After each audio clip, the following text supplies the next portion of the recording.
Her story deals with a subculture of heavy metal music that some feel is sending a dangerous message to your kids. The forces of evil on the dark side of devil right. And I want to talk tonight about the devil and demons and witches and wizards. And we just mix it up with hardcore and aggression and come out with something we think's an original sound. Loud, fast, heavy, you know. Well, what do you got? What do you got? Ladies and gentlemen, welcome back to another episode of the Riff Worship Podcast. Join with me as always are my two illustrious co-hosts, Justin Swindle, Austin Paulson. How are you guys doing? Nod in green. Homer Simpson, smiling politely. What's up, Dale? Not much, man. Bald, beautiful, wonderful, fantastic. I heard you have picked up a lovely new job recently. Yeah, I'm completing the prophecy of the suburbanite. Get a corporate job, take the train, cubicle, repeat. Like old Gil. But I'm doing great. And we are joined today by a fourth person, friend, Matthew Graham. Matt, how are you doing? I'm not great. I'm still wondering why I'm here, to be honest. We've talked about you enough. Yeah, we have a lot. I told you in the fucking group chat, don't let them sucker you in and make you do something that you don't want to do. Don't be like me. But here you are. Here you are fucking doing an episode. Dylan told me it was going to be on a Poison record. I mean, it's almost there. It's pretty much. You know what? I bet Swindle would have preferred it. I know it wouldn't have been 70 fucking minutes. Ooh, and what a record we're talking about today. I think when we started this show, I never would have thought I would have picked this record. To be honest, I never would have thought I would have picked it. And I think it just had like a wild fucking hair. And the only one. The only one. It's in one of my fucking eyebrows. And the album we're talking about today is Avenged Sevenfold, City of Evil. What a fucking record. What a record. A very divisive record amongst the four people sitting here. I will listen to this record probably once every 5 years or so. And, just kind of go back. It hits more like a nostalgia thing for me. It's like, oh, okay, I remember this. This was kind of a segue record into things much heavier for me. And there's a lot about this record I still really enjoy, but there's also a lot about it that I look at and go, it's an album that came out in its time. Like it sounds very much like that era. And maybe if I had heard this before, like Volume 3, the Slipknot record, I would have went in a much different direction. But when you hear something that's got like blast beats and kind of like death and grind riffs in it, and you go to something like this, not terribly long after it, you can't put the you can't put the ink back in the pen kind of thing. So I enjoyed it a lot when it came out. I still enjoy a lot about it, as I said. But my first experience with this band was probably buying the Waking the Fallen album from Walmart, because it didn't have a parental advisory sticker on it. You could pick it up anywhere. Hopeless Records had a lot of distribution for it, and it was like $8 or something. And I was into a lot of like the 04 metalcore bands and just buying anything and digesting anything. And I didn't really get a lot from that album. Like it had Unholy Confessions on it, Second Heartbeat, the 2-part song that's on it. And that was really it for me. I didn't really see much else coming from it because it didn't have everything that I wanted. But then this came out and it did a lot of the things that I liked at that period of time. But I've discussed my experience with this band and this album. How about we start with our guest? Yeah, for me, it's more attributed to just my growing up in Southern Kentucky and my simple music taste. I got into this band pretty late, actually. I remember a mix CD was in my friend's car, and it had all sorts of stuff on it, and Bullet for My Valentine, and there were a couple of Avenged Sevenfold tracks on there. They weren't from this album; they were from the album after. But Afterlife and stuff. And at that time in high school, I didn't dial-up internet. couldn't download songs. Uh, strict family, listening to pretty much just was able to listen to what was on the radio and stuff I'd come across. So coming across some of this stuff was um, just how I got into metal. Like friends in high school, I wouldn't have listened to Protest the Hero without some of our other mutual friends. Wouldn't have listened to Killswitch without friends in high school. And Avenged Sevenfold just came from a mix CD that my friend's girlfriend left in his Chevy Lumina driving out to the dam. And so they popped that in. We were like, oh man, this is wow. What is this? And so from then on, I was listening to the what now I like to call tough guy metal. So Yeah. Well, you want to start, Swindle? Yeah, here we go. Do you have any relationship with this band at all? No, I certainly remember like Backcountry being on MTV or VH1 and like the radio and Seize the Day, and I kind of forgot, but when I heard the first song, Beast, I had like a vague memory of playing it on Guitar Hero, so I remember that too.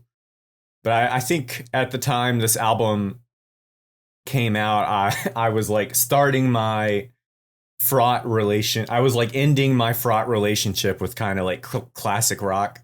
I've never been like a big cock rock kind of guy, but at that point I was like not very interested in these guys playing like guitar solos thinking that they're badasses. I was like, this is really not the energy that I'm looking for in music anymore. So I was not very interested.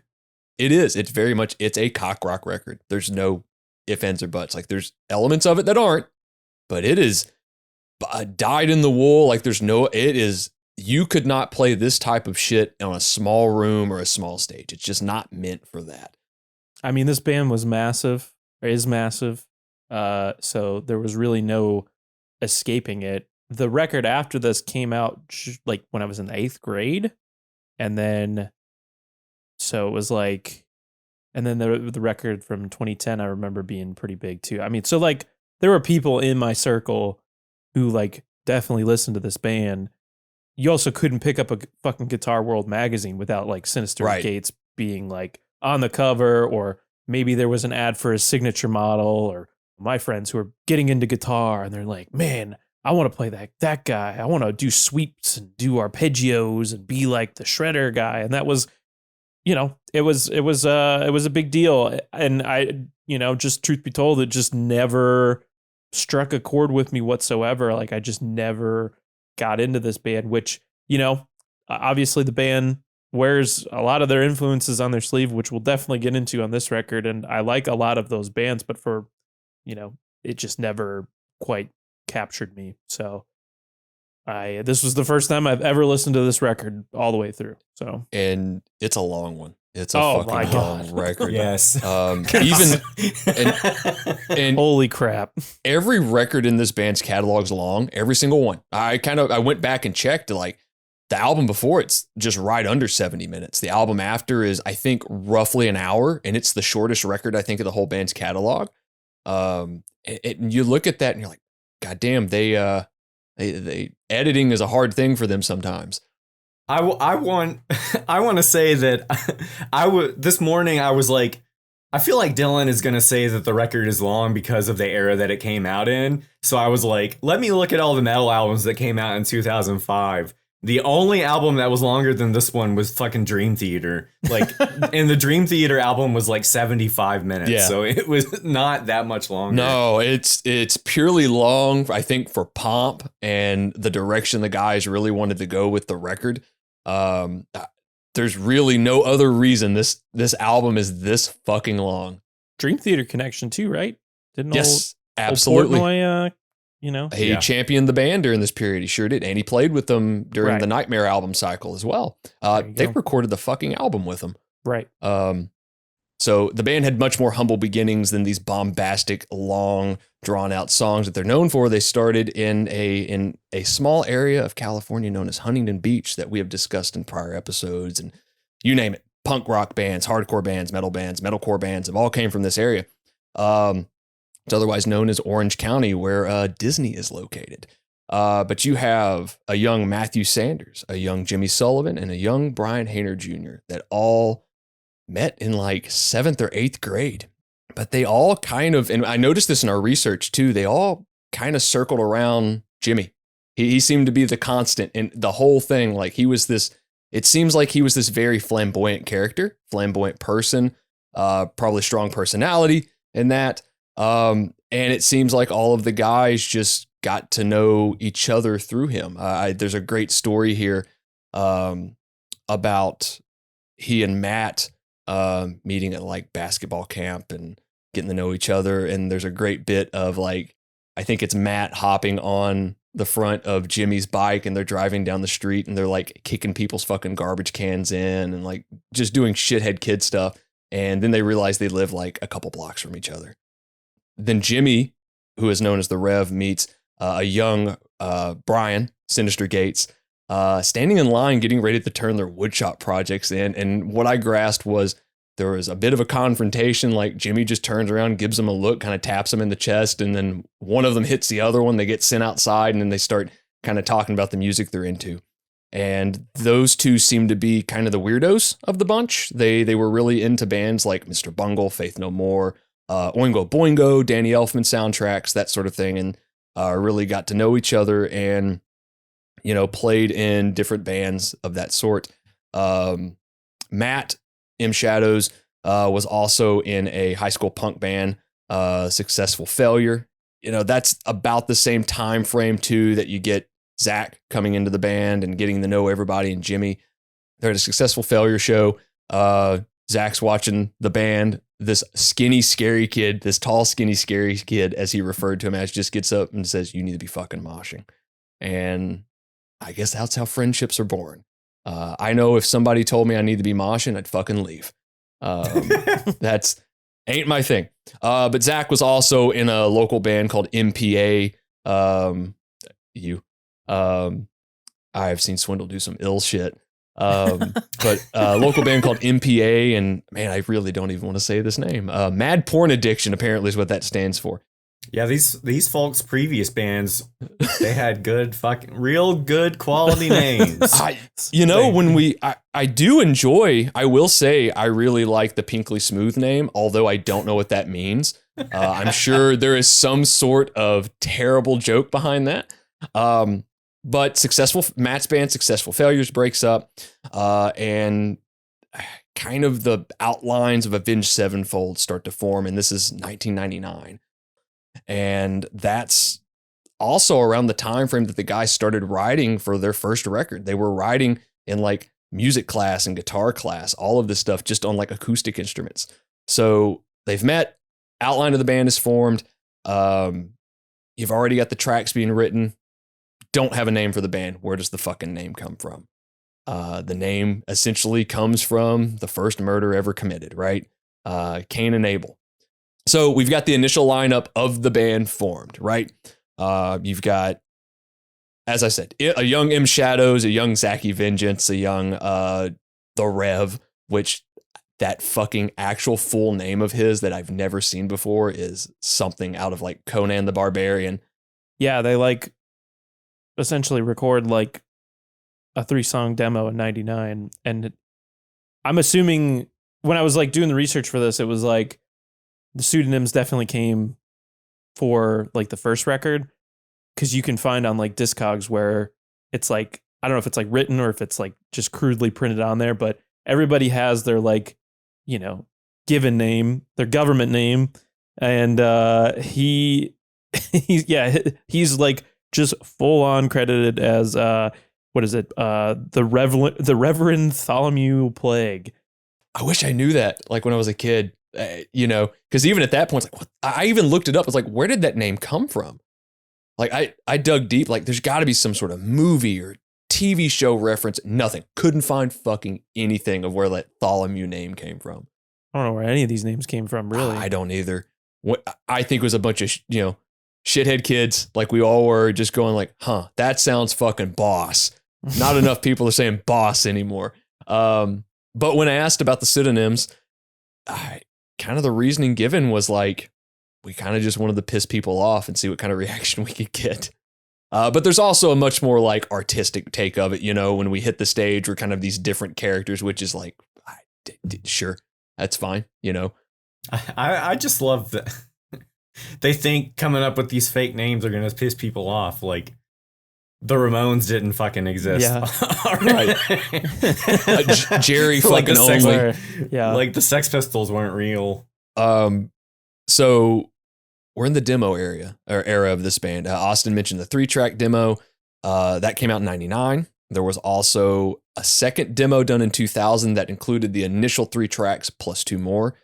Did any of you guys listen to those demos? Nope. At all? No. Okay. I linked them, but I didn't. I didn't get to I'd it. never heard them, so I went, fuck it, they're here.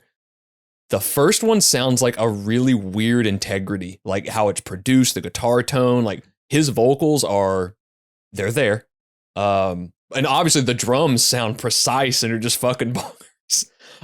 The second one starts to kind of eke in a little bit more of where you see the band going later on, has a little bit more of like a Slayer guitar styling to it as well. So like very rough demos at this point in time.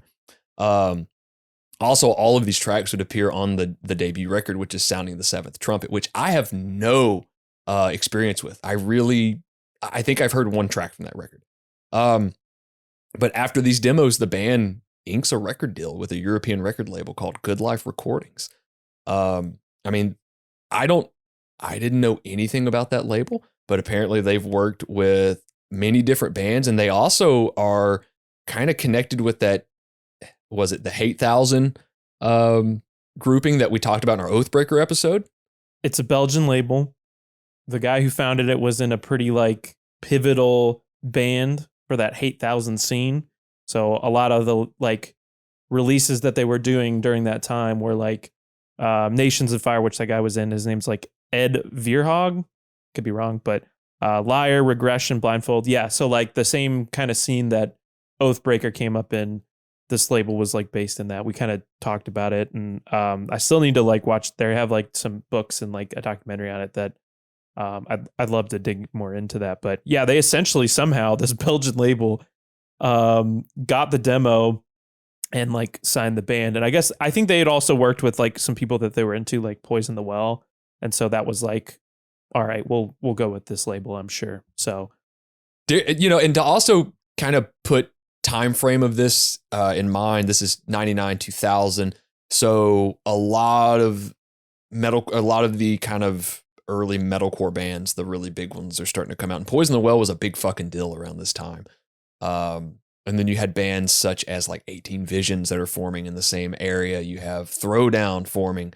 Early Bleeding Through is starting to put together.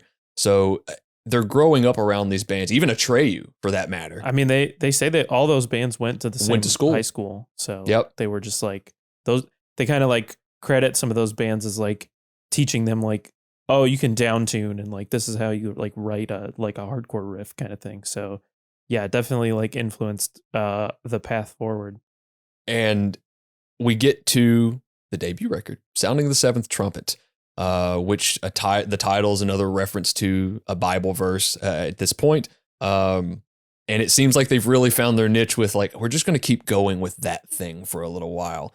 As I said before, I don't know much of this record. I don't know much of the music. There was a video done for it for the track Warmness on the Soul. I listened to that track, I think, even when I was younger, and went, yeah, this is even a little bit more melodic than I necessarily wanted at that point. I will say, based off the band's image at that point, another band that came to mind with kind of taking influence from it would be like AFI. AFI was huge at this point. I think Matt's a big fan of AFI as well. But I could definitely see the influence on that, just being from California and having all the shows and everything coming from there. Well, they come up in a second, but from what I gather, really the crucial points of this is that, they get this deal inked with this Belgian label. it gives them, like, they go into the studio to record this for like $2,000.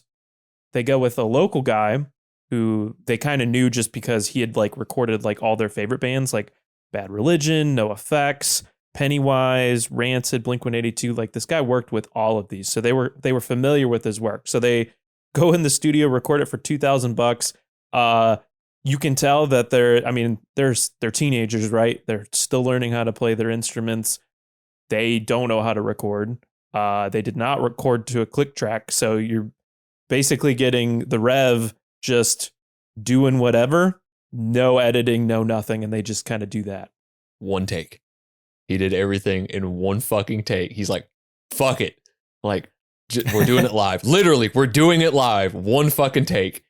I think the biggest thing that I really took from this too is like just how fast everything's happening, because they're still in high school. They're like 17, 18 years old. They get a label. You're recording. You're having to learn how to record. And like, you know, I know they'd been in bands prior, but like probably not to this level. This is probably the biggest. Yeah. So that essentially happens. Good Life. I know when they put out the record, it didn't do like terribly well. I think it probably sold like around like a few hundred copies at the time. They wanted the band to go back and re-record. Like, they wanted them to like, I don't know if they re-recorded some songs or they put out like almost like a deluxe edition, let's say like an EP along with the record. They also, their friend Brian, or Sinister Gates, who had been around with the band, their friends growing up, he's been kind of stopping by the studio and just kind of seeing what his friends are up to. As Dylan mentioned, him and the Rev were in a band called Pinkly Smooth together as well. It's more like bungle infused stuff. But this is like another guy who seems like he kind of came up through, like he was much more like talented and progressed as a musician by this point. His dad was like a jazz like session player. He like played with some Motown people coming up, so that was always around, and he definitely kind of went that same route. But you know, the guy's just, as we mentioned, a shredder. So actually, at an AFI show, M Shadows runs into Zach Vengeance and basically like, hey, why wouldn't it be cool if we like had Brian in the band? This would probably fill out our sound a lot more. And so then he was asked, and they recorded like a metal version of To End the Rapture, which would not come out on the Good Life Deluxe Edition, but would come out on the Hopeless Records re-release that would come in 2002. So Hopeless was like, I think they got turned on through the guy who like mastered the first record. They got connected that way. They bought the debut and then said, we're going to sign you to this label. And they actually gave him like a decent budget. So it was like $30,000 basically, like, all right, now we're going to work on the sophomore record. But during this point too, you mentioned the Hopeless Records transition as well, which is really important. But the band Thrice helped kind of usher that in. One of these things, the guys in the band went, well, if Thrice is signed to them, it's got to be pretty good. You know, they got to know the guys. They're just up the road. They're in Irvine. I believe they did some pre-production even with one of the guitar players in Thrice as well. So there've been a couple lineup changes within the band. Obviously, bassist Matt left the band prior to recording the debut album. Brian Sinister Gates joins post-recording of the debut album. And then prior to recording of the sophomore record, Waking the Fallen, bassist Johnny Christ joins the band.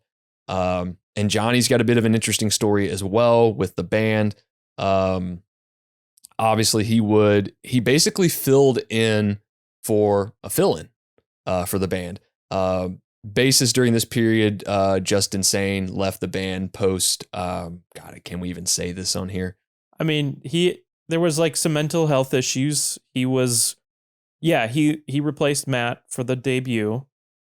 I'm assuming that maybe they did a little bit of touring, but there were some issues there, and he needed to take a back seat from the band or just leave the band altogether. But yeah, he's replaced by bassist Damian Ash, who did tour with them.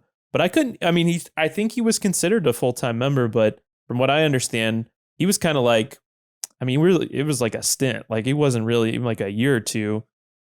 He's going on tours, but you also have another member of the band, future member Johnny Christ, who's like one of these. He was really young. He's still in high school. He was like a local kid. He went to the same schools as these guys, and his older brothers were friends with the guys in the band, so they knew this guy. And he would basically like leave periods of school, like for weeks at a time, maybe to roadie for them, and then fill in for when Damien couldn't actually, do his like touring or show obligations. So here you have a guy who knows the songs. He's a quick learner, and at a certain point, they just kind of like ask him to join the band when he's filling in on a tour, and he drops out of fucking high school to like join the band.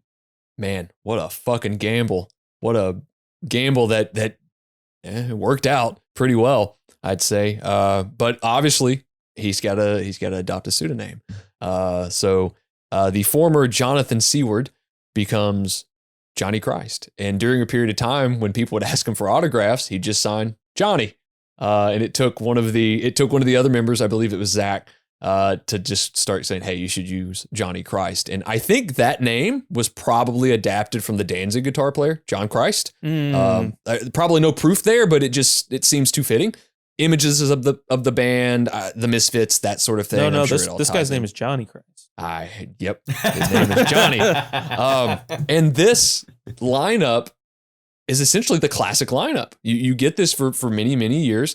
It's remained the same up until 2009 when you have the passing of Jimmy the Rev. And then since then, it's kind of been this, I don't want to say revolving door, but they spent some time trying to find the right drummer. And here's a couple names that just filled in or did some work during this time. You had Mike Portnoy, who worked out, as we mentioned before, with the Dream Theater tie-in. You had Aaron, who was a former member of a couple metalcore bands, like kind of smaller bands. He did some session and touring and became official.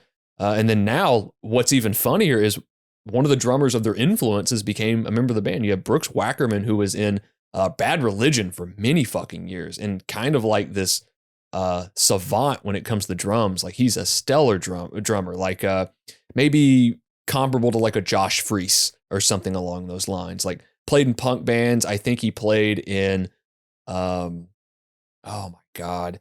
I think he played with Paul Gilbert for a little while, like just kind of a session guy for many, many years. But to get past that, the band did tour for the debut album here and there. They appeared on their first band's Warped Tour, which this was during the period of time when Warped Tour was the big fucking thing, right? It was Warped Tour, it was Ozfest. Those were the two kind of summer, alternative music festivals. They played the Ernie Ball stage and they played 7 dates, essentially. And they appeared on the festival for many more years to come at that point. I was interested to find this out, but they did a 2000 tour, Shadows Fall headlining tour. This was kind of at the point where I think The Art of Balance was about to come out, which was their 03, which was the band's 02 or 03 record. But it was support from Avenged Sevenfold and Mushroomhead, High on Fire, and From Autumn to Ashes were on a few dates.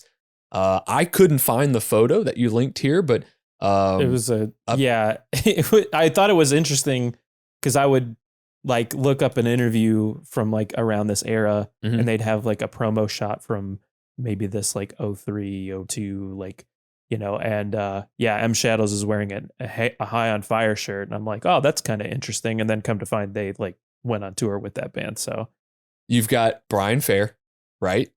You've got Matt Pike. And then the guys from Avenged that are all pretty fucking young at this point. The shit those kids saw. The smells even. I mean, so God, this ain't California anymore, is it, boy? You are from LA, ain't you, boy? But again, Austin mentioned the Hopeless record signing. So you get to the sophomore release, which is Waking the Fallen. It's the only standalone release for Hopeless Records. I say standalone because the band continued their partnership, I think, up until the self-titled record in like 2007. Because I've got vinyl copies of City of Evil and the self-titled, and the Hopeless record insignia is still on there. Oh, cool. Like it's pretty fucking bonkers. Like Warner Brothers was okay with that somehow. Yeah, I'd be interested to know how that persisted for sure. But Yeah, I mean, you essentially get this record, and due to the experience and just the sounds that were very obvious on the first record, apparently, the the label kind of pushed forward to work with Andrew Murdoch.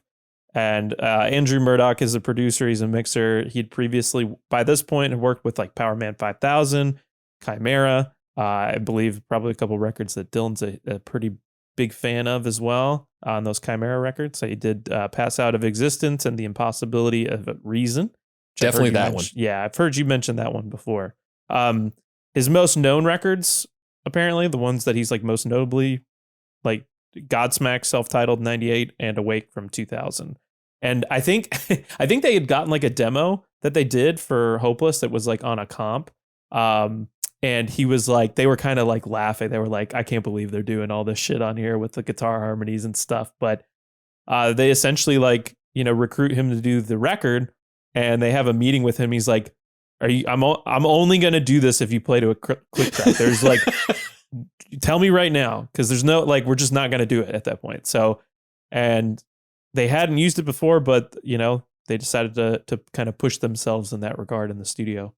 Probably took a lot of fucking practice for the drummer to start playing to a click track, having never ever fucking played to a click track before for years. It probably took a lot. I have not listened to the first record, just based off of the research that we did for this. It was like, guy's crazy. He seems like he's probably just kind of a really like out there guy, and especially behind the kit. I mean, he's doing some wild shit on the record we're going to talk about today too, but they even had to be like, we are going to like rein you in a little bit. You need to like maybe play to the song a little bit more and not just play what you want. The statement from I think he goes by Mudrock. I know his last name's Murdoch, but I think it's actually like Mudrock's kind of his producer name. But you can't do these fills anymore is one of the best statements. And like, if the album we were discussing today, like he's all over the fucking record and all these great, but you can notice there's points where he's much more in the pocket, and there's even a story around that as well. But imagine like going to somebody that's like this, this kind of wild character, almost like a Keith Moon-esque kind of character. There's this kind of aura around him when it comes to all these things, and just being like, hey man, you've really got to play to a click. We got to reel you in a little bit. And even the record we're talking about now, they're like, we got to reel you in even more. And I mean, when you work with a producer like that, that's got credentials the way he does, multi-platinum records. I mean, those Godsmack records were fucking huge. They were in, God damn it, they were in all those fucking like Marine ads is what I remember them from. I think Swindle remembers those. They were in a ton. There was one particular military ad or Marines ad that had a Godsmack track on it. Oh, God. And I fucking remember it to this day. But anyway, back to this record. Thanks to your tax dollars, Godsmack was in a Marines commercial. This is also the first album you start to get Matt exploring a little bit more of his clean singing that he's known for, or clean-esque singing that he's known for. Guy. This guy. Oh, known that guy, for his clean singing. Yep, known for his clean singing. Let us hear it, Matt. Yeah, no, that's not happening. Different Matt. There's like 3 different Matts you're talking about right now. I do like on the next record, they kind of talk about how they just like shed everything, but at the same time, they also stay. I mean, it's like not what they did on City of Evil is not like completely out of their wheelhouse. Like that shit was all over this record too.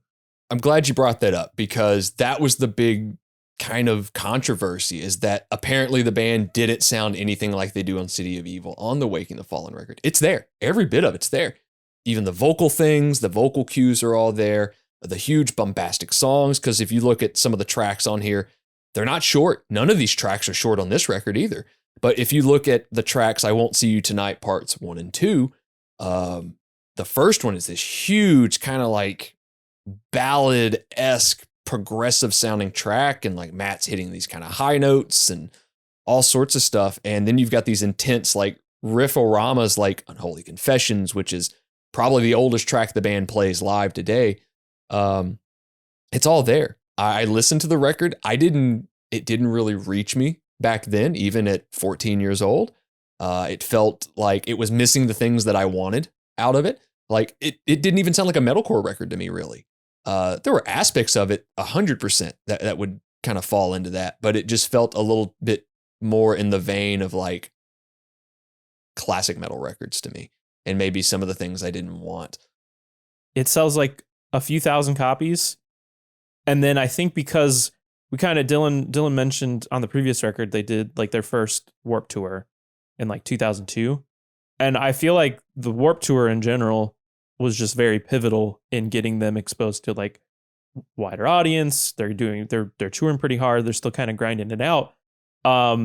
It's during this time though, I think they secured a publishing deal with EMI. So word got out that like, hey, like, they just put out this sophomore record. They got this deal. A lot of these bands like Thrice and like all these other bands are very popular at the time. So it's almost kind of like a bidding war. Like all these major labels are kind of going after them. And so, I mean, they talked to like everybody from like Capitol Records and, but essentially Warner Brothers was the one that they went to. And it seems largely in part one, they saw them on Warped Tour. Like it was like 2004. But a lot of their like heroes were on it. They said they talked to guys in Rancid. They talked to the people in the Used, a couple other people, but they ultimately went with that label. And so thus you have, a major label debut on the City of Evil. So a lot of the changes, major label backing, new album, writing for it.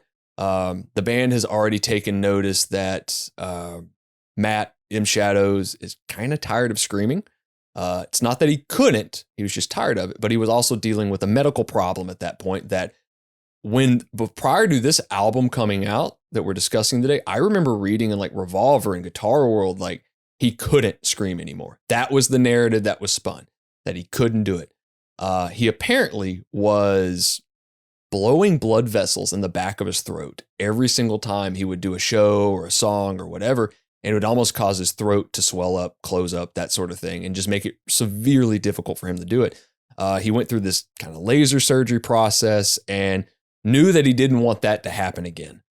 And then I think they were on the cusp of a tour too. So you essentially like, I think they said it's like, okay, they did it 3 months before a tour and you needed like 2 months of recovery time. So like didn't even know if he was going to be able to tour. Then after the tour's done, this was like a Warped Tour, they spend like a good chunk amount of time doing like pre-production with like Pro Tools on their own. And that's essentially when they were like, okay, the stuff we're writing, I really am not able to like hit. It wasn't coming out the way that he had hoped. So that's when, you pull in this like vocal coach and I mean, like they spent so much time together, essentially. And that's, why you kind of have maybe more of like a traditional kind of, I don't know, I don't want to say like radio friendly, but like more like of a hard rock type of vocal approach than the screams, I suppose. And I would say that's probably the most polarizing thing on the record, honestly, because it's not his voice, you either like it or you don't. There's no in between at all. Like you either like it or you don't. I enjoy the sound he gets on this record.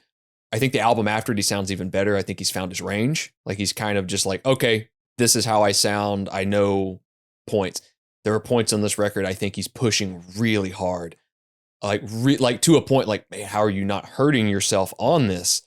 There's points on the record, and I'm sure we'll get to this, where I feel like he's trying to figure it out. Maybe it's like, I don't know. I wasn't there. Maybe it was too quick. It feels certainly very strained. And like, I'm just like, I don't know. It's just not quite it. But there's a great video that we've got in the research that I'd seen throughout the years where he's sitting, I think it's he and Johnny sitting there going over some of the tracks from the record and breaking it down. And they isolate the vocal tracks. And the joke is like, oh, you had a lot of fun recording the vocals on this record. And he's like, I didn't have the least bit fun recording the vocals on this track. I never want to do anything like that again. But what I found out is that Mudrock had him double track the main vocals, the entire album, every single song. And it's just to thicken it up. That's it. That's on top of all the other shit that's on it. So new vocal performance. new vocal sound. I mean, it's there. His old vocal, you can still hear, like he still sounds very similar to what he did on the album prior, but there's obviously much more grit, I guess would be the way to put it. There's much more of like this kind of Axl Rose kind of like hair in the voice that's there. I even hear a little bit of Mike Patton in there, to be honest, in some strange way. One thing they kind of noted in an interview was that on the previous record, you know, they work with Mud Rock and they kind of learned how to record. And they mentioned, I mean, they're credited on this record, and I don't know to what lengths people were involved, but it sounds like their perspective, or at least the interview I read, was that they produced it essentially themselves. They just mirrored what they did on the previous record and just rinse repeat on this. You know, you talk about the vocals, kind of a departure of that. They also really wanted to get away from the quote unquote metalcore sound that they had. That was like a big point of contention as well. You're kind of, I don't know if that, maybe this is something that you guys can comment on. I know the metalcore I like. I don't know if I would necessarily, I feel like the stuff before this, I'm not really familiar with. Matt, have you really spent time with those first two records at all? A little bit, and yeah, they're a little heavier and more towards the metal side. But the third one, to me, it's 20 years of iterating on glam metal. Yeah, absolutely. This is glam metal. This is the 2000s generation of glam metal. When it comes to the whole metalcore thing, I actually agree with the band on this. I think they just got tossed in there being associated with all those other bands, the 18 Visions, the Poison the Wells, and the Bleeding Throughs and all of that. Those are metalcore bands for sure, 100%. Different versions of that as well. And these guys were a little bit, I think they were kind of the outliers. They, again, just tied into it. They're associated with that. They toured with a lot of those bands. I think they had a lot more in common with metalcore, with like the Shadows Fall kind of styling metalcore with that, with like a lot of classic influences there. Well, I mean, they even talk about the guitar stuff for this record. Like, there's a quote from like a Revolver interview that M Shadows did where they were like, we were taking stuff from Dream Theater. We were taking stuff from Pantera, Metallica. And one of the big ones that they mentioned was like Children of Bodom. That was like a band they looked up to. Blind Guardian, Queen. So, you know, you kind of mesh those things together. Definitely like outside of the realm of like maybe some of the people that they were playing with on Warped Tour or some of the tours that they were even on. I love the quotes where they make it seem like them not playing metalcore was a gamble. Like metalcore was this behemoth that was like selling out arenas and going on right, like world tours, and they were the like sparky up and comers that were playing power glam metal. Like no one liked it. Like, how did they get a video on MTV playing metal in a metalcore world? Like, what are you fucking talking about? What's even funnier is finding out, or at least from their perspective, is that the label wanted a metalcore record. Yeah. Right. Like, I'm sure that was fucking funny. And, you know, at this point it's 2005, right? So I guess at this point, the biggest metalcore record would be like End of Heartache at this point. Like, big seller, like top 30 debut kind of thing. Like, again, Swindle hit the nail on the head. Like, metalcore was this big thing. It barely was scratching the charts. A lot of the bigger bands at that point weren't going gold or anything. They were selling like 100,000 copies, in which Wake in the Fallen did end up selling that, about 100 to 150,000 copies. But, you know, they weren't selling it. And maybe at this point, like, the labels were just doing what they always do, which is they can't figure the fuck out what they want to do. So they just see bands that have a little bit of like, a little bit of presence and a little bit of hype, and they want to jump all in, because during this period, you've got Shadows Fall signing to a major, Avenged signs to a major. Around this time frame too, Mastodon ends up signing to a Warner Brothers subsidiary, Reprise. So a lot of these bands are signing there. The Ozfest era is what I call it. Like, all those bands are signing to majors and everything. But even today, by like to where we're at in 2025, like, metalcore records aren't really, I mean, nothing's fucking selling, but metalcore records even debuting that high is still pretty fucking wild to me, because The metalcore that exists today is so different than the metalcore we're talking about currently. One other thing I'll say about the production too. I mean, it seems like we've been talking about the Rev's like drum progression going from like just playing the first thing that probably came to his head, one take. Then on the second record, you're learning how to play to a click track. This record, it seems like he really took the time and sat, and I mean, to the point where he's writing out every drum part. He's writing out every fill. There's talk of like them hanging out, during the pre-production where they're playing video games, and just to practice like his double kick, he just has the kick drum set up and they have the sound off for the video games, and he's like going along to a metronome. The other thing I definitely want to mention as well is the motherfucker broke his hand like 6 weeks before they were supposed to like even go into the studio. And you have, they kind of rushed the healing, like he rushed in, while he's healing to basically do the record. So just a little like tidbit on the drums there. Performance wise, you can't really tell that there's any sort of thing hindering him. I mean, obviously it's a studio, so you can do multiple takes, that sort of thing. But just based off of who he is and the type of character he is, personalities, he probably still did 1 or 2 takes. He probably had it all pretty well nailed by the time he went in there, just judging with who he is. And just knowing like they're sitting there in the studio playing video games in between like recording tracks or anything, and he's just got a fucking kick drum. I hope it was a kick pad and not an actual kick drum. And he's just sitting there to this metronome, just dugga dugga dugga dugga dugga dugga, just for hours on end. But that's dedication.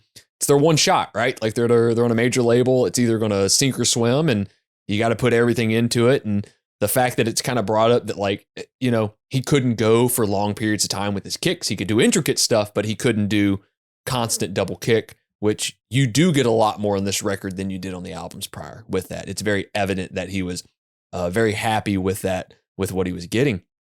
But along with all of that, like practice and time taken with it, they were putting in like 14 to 16 hour days. Whatever you think about the record, and we'll talk about that.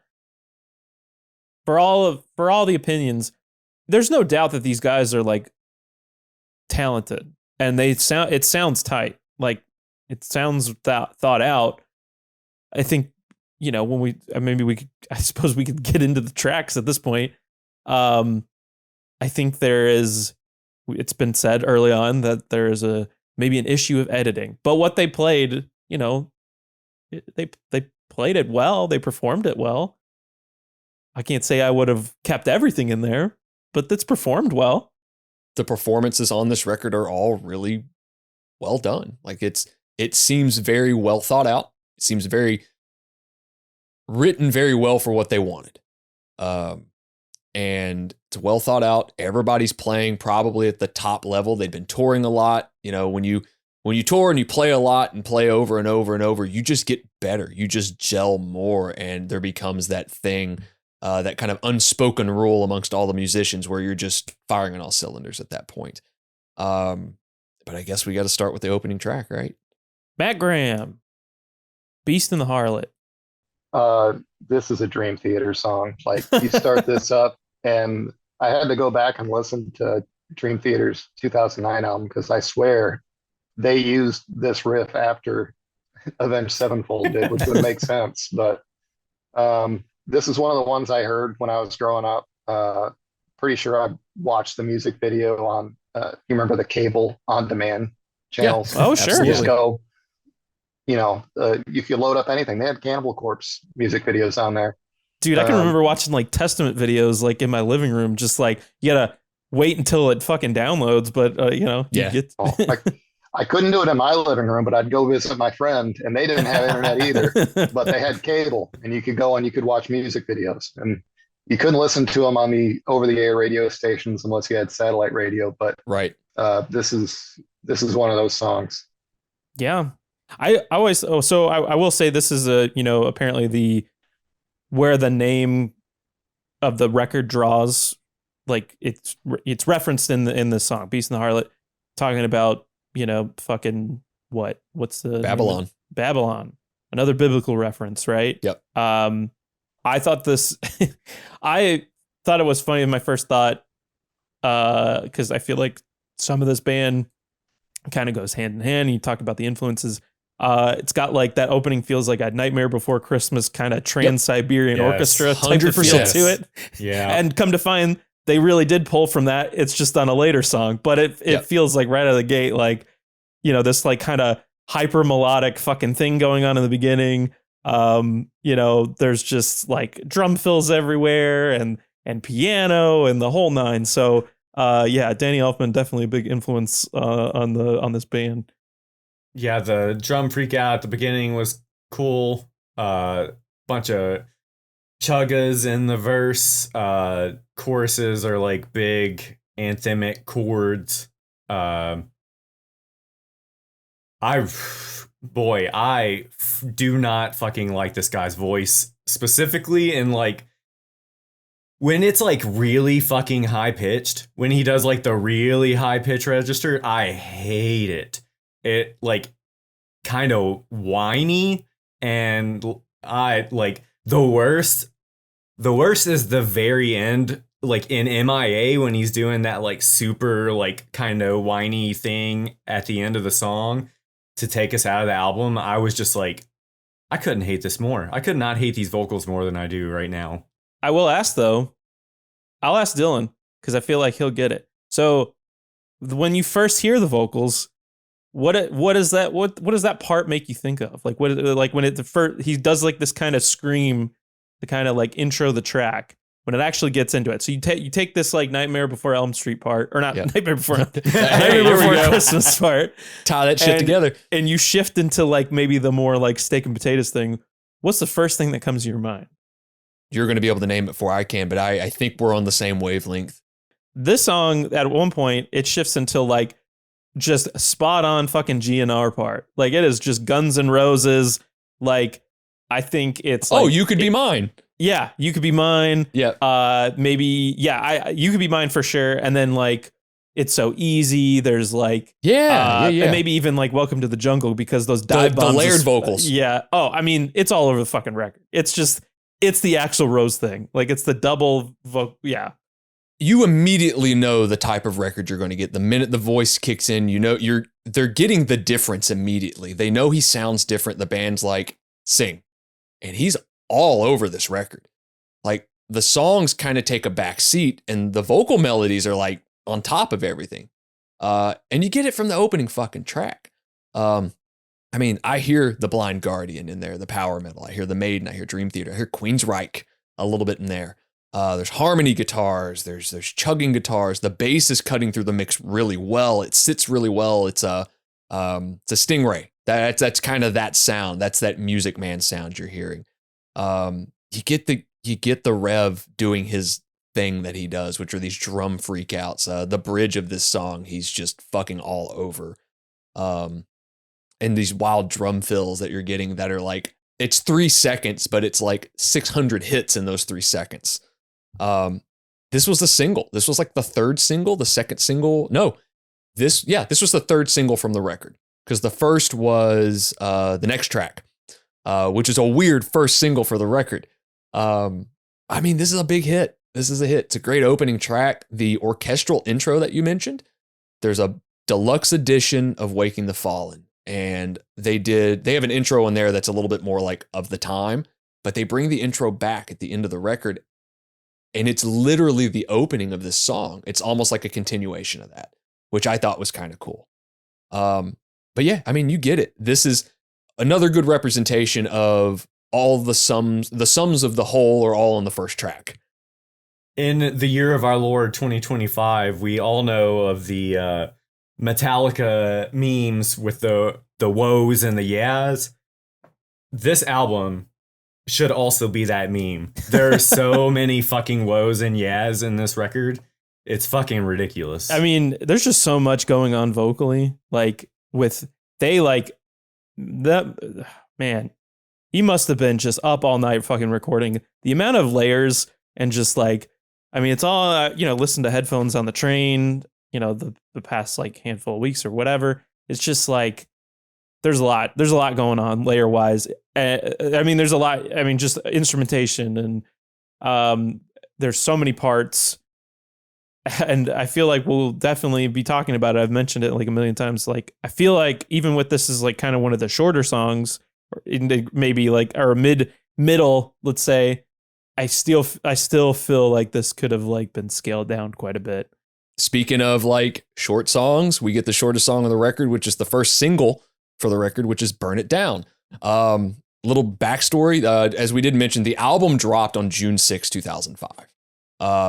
The single, Burn It Down, which I don't know how the label chose that as a single. It's catchy, it's fun, but like to drop that out the gate, like it doesn't have traditional kind of major label single on it. Still a 5-minute, it's probably because the track's short in particular, but the single drops the day before the album's release. So not a lot of like promotion for the record other than just like adverts here and there. The open of this song reminds me of Slipknot. The chuggas with the snare roll to match the chugs and actually the next song, the open of that, reminds me of Slipknot too, because it's very, very similar in like chugs and the snare roll to match the chugs. This is a fun song. There's a spot near the end that's they just stop like 30 seconds before the end of the song, and then they play. Sounds like a minor version of a Paramore riff. It's like, but that's all I got to say about this one. Surprised Swindle didn't say anything about the vocals on this one. There's like a breakdown. One of the notes that I put was there's a breakdown and I fucking hate the vocals during the breakdown. Oh, that's one of the times where it's like he's layered on top of himself. He's like saying one line while there's another line going on. And I was like, oh, I fucking hate this. I hate these vocals. You say Slipknot in the opening. The thing that came to mind really quickly after they do this, like, neoclassical kind of like scale run thing and the guitars, it's like not only riff and vocal cadence, but it is just like borderline a Metallica, thing. It is just like right out of the gate. It's not that consistently through the whole song. It definitely shifts more into like like catchy pop hooks, I would say. But there's like the faster part. It's just like a Metallica, like James Hetfield kind of cadence and riffing. That kind of barking thing that he's known for. Yeah, it's there. Like the vocals on this track are a little bit more fitting, I think, or a little bit more palatable, especially during the verses for sure, because it's like such this aggressive kind of barking thing, kind of like public speaker thing, like just fucking going for it. There's some great grooves on this track for sure. There's a little bit more of the Pantera stuff kind of coming through. Oh, that breakdown thing towards the end. Coming in on that. You can definitely tell how tight the Reb's drum performance is on this record, or on this track in particular, and tell that click really helped a lot with kind of getting them in place. And, I don't think he necessarily would have had much trouble, but it made recording so much easier with that. It's not like he couldn't hit these things. You mentioned it. Those fucking neoclassical kind of harmonies in the beginning are fucking stellar. That's one of my, this probably helped my love for like harmony guitars, honestly. I think he's got a lot of style. He's got a lot of like personality. I don't think it's like a barrage of notes. You can pick out everything. He definitely obviously like he has a sense of melody, knows what he wants to play. It sounds good. It goes from like this neoclassical thing at times. There's other times on the record where he's able to do just more of like a straight ahead kind of slash solo type of thing. My problem with this song is that it doesn't end. It just doesn't end. And it goes on for so long, in fact, that I thought Blinded in Chains was, I didn't even know we were in the same, I didn't know we were in a different song by the time that one started. The opening of Blinded in Chains sounds exactly like the opening of Burn It Down. Because it's got the same like snare hits. It's the key. Yeah. So I was just like, the first, it maybe like, again, scale it down a little bit. I get what you're trying to do, but, and then I don't know. I thought it was like, maybe like a minute in, I was like, oh, this is a different song. Yeah. I mean, it has the same formula, right? It's kind of chugging intro with drums, and then you go right into these rad dual harmonies again, which are great. They're there. But there's not a lot of variance between the two tracks. I had a really good conversation this morning with my old friend Will, and he's like, the one track I think shouldn't be there is Blinded by Chains. And I went, okay, I could see that, but I have another track later on the record that I think doesn't need to be there. But I like the Scott Weiland vocals in the verses a lot, and I'm not a big fan of Scott Weiland's vocals. I think it's got kind of that, there's a vibe to it that he does here. It's not just all Axl Rose all the time kind of influence, which there's nothing wrong with that. And of the guys that kind of ape that style or have their own sound, like he does a really good job with it. And the fact that he's going overboard with all these harmonies and the layers of it are fucking great. I mean, the chorus on this track to me is fantastic. I think of anytime I hear this album and like I start to like put it into my brain, the chorus of this track comes up a lot. There aren't a ton of riffs on this record, if that makes sense. Like, to me, there are not a ton of riffs because a lot of the riffs sound like they're just really fast, like kind of single note things played. So like they could serve the song. When I think of riffs, I think of like a one kind of standalone thing. Cause you look at, let's say, I mean, you look at like the Bat Country thing, right? Like that's a riff. There's a riff in Bat Country, but it's all revolving around that riff. And sometimes I feel like the songs need a little bit more to my ear. There needs to be a little bit more riffage, but to get back on track with this, they utilize like very kind of standard structure on this track in particular. There's nothing too kind of out of the ordinary on here. Maybe for the early portion of the album, this is the track I would listen to less. I will say that there's a fantastic bass break at the end of the song that's chorused the fuck up. Like the chorus is soupy on it, but he's playing so aggressively you can't really hear the kind of chorus effect on it. I took note that before that, the bass break that you're talking about, the bass sounded like in the part before that, the bass, it sounded like there was a lot going on. Like he was really doing a lot. This song here is where I noticed, the bass isn't mixed out. Right. Yeah. You can actually hear it. Yes. Yeah. 100%. It's like, it's that break. It's the like atmospheric jam. Like it's just like, oh, there, yeah, hey, there's a guy. When I was younger and I listened to this on like shitty like Walkman headphones, it's all just mid-range. So unless you've got something that can show bass frequency, like you're not going to hear it. And like hearing this now on headphones that I've spent, you can get a good pair of headphones now for next to nothing. And you can actually hear all the instrumentation and being able to pay attention to it. Like he's actually mixed pretty well on the record. It's just there's so many layers, like you have to make room for the mix. Like Johnny's pretty present on the entire record in different points. And obviously on a much later song, he gets kind of an isolated intro, which is really nice. But yeah, you're right. Like he's serving the track, but when you've got a drummer like, the Rev, like how do you fucking lock in with that? I will say again, there's like mumble rapping in this song that I hate. I do not like that either. It's like speaker right, and it's really quick. That's even when I was younger, I didn't like that. Congrats to Avenged Sevenfold for coming up with mumble rap, but I wish they hadn't. I'm gonna say it again. I thought this song could have ended at the 4-minute mark. Yeah, could have ended at the 5-minute mark. Right, just kept going.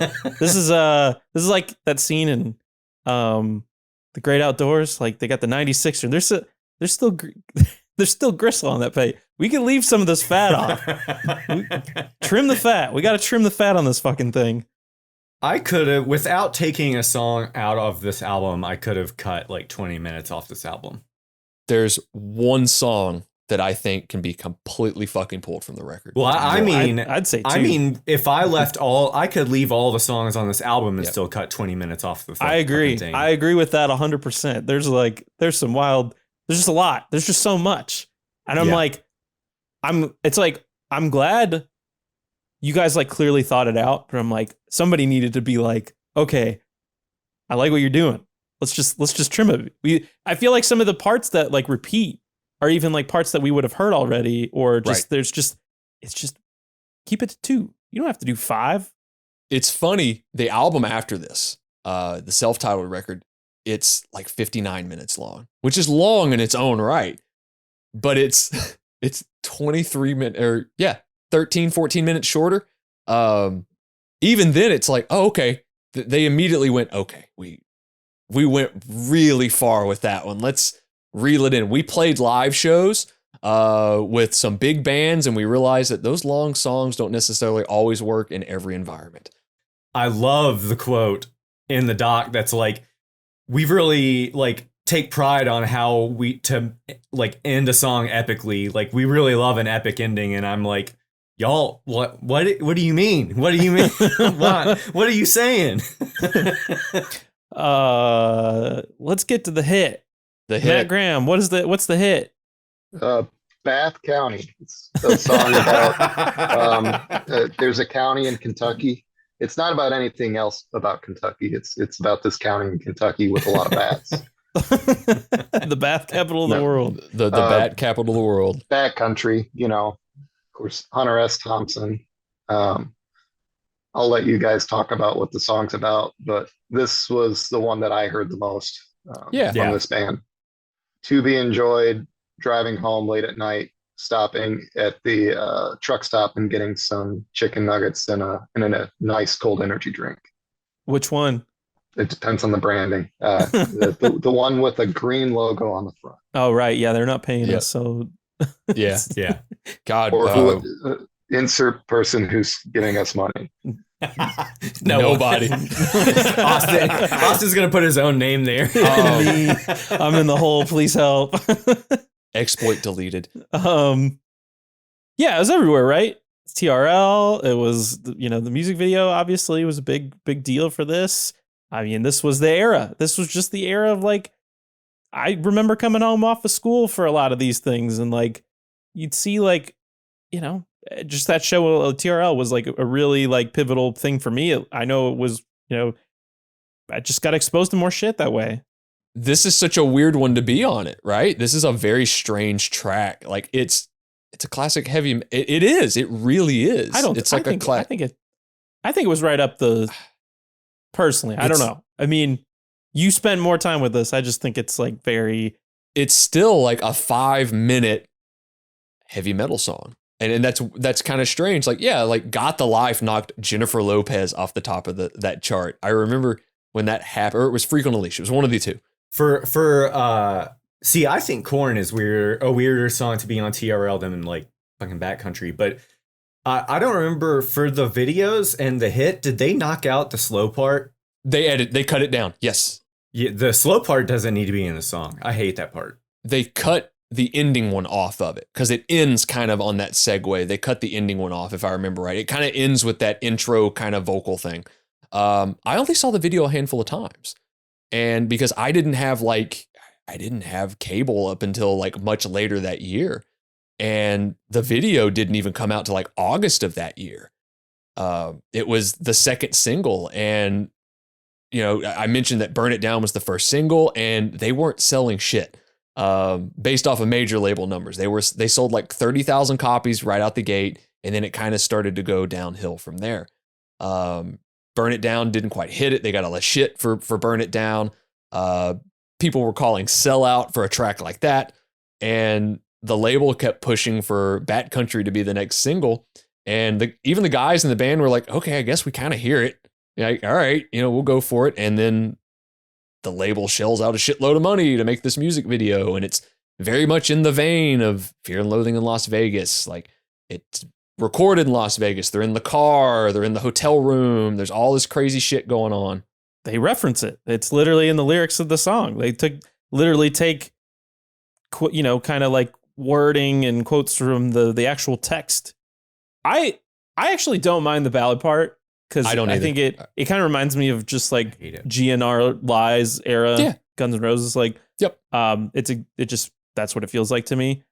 I don't really care for the kind of like vocal cadence in the verse part. But what I was surprised about, just kind of like listening over it to and over again, that verse part is like a borderline death metal riff.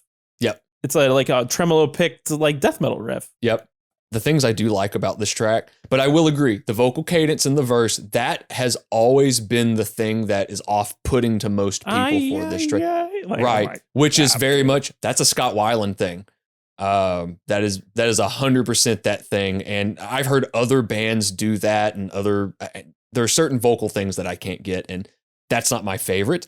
But it's still kind of undeniable that this isn't arguably one of the band's biggest hits. Massive hit. It was fucking everywhere. The Rev has this great kind of snare roll break at 3.5 minutes in. The solo in this is tremendous to me. It's also the fact that it's orchestrated with all these weird kind of synced up harmonies too. Like, this is kind of the track that made Sinister Gates a guitar hero to me. Like, out the gate, like that whole solo break in the middle, they gave him a lot of time for it. There's even like Iron Maiden-esque harmonies going on with it. And it's just a big fucking bombastic track is what it is. I do think the final chorus is a little much though. It was not a gamble to make this a single. It is very much just a hard rock song, like following in the hard rock footsteps since the 80s. It is very much in that vein. It is. I mean, from the lyrical standpoint to the video to the just everything about it, for sure, is like they set out to do a thing and they did it. So I do think the like rhythm of the chorus is weird, like the like kind of little pauses and catches and in between little segues in the chorus are really interesting. I like the chorus most of all in the song.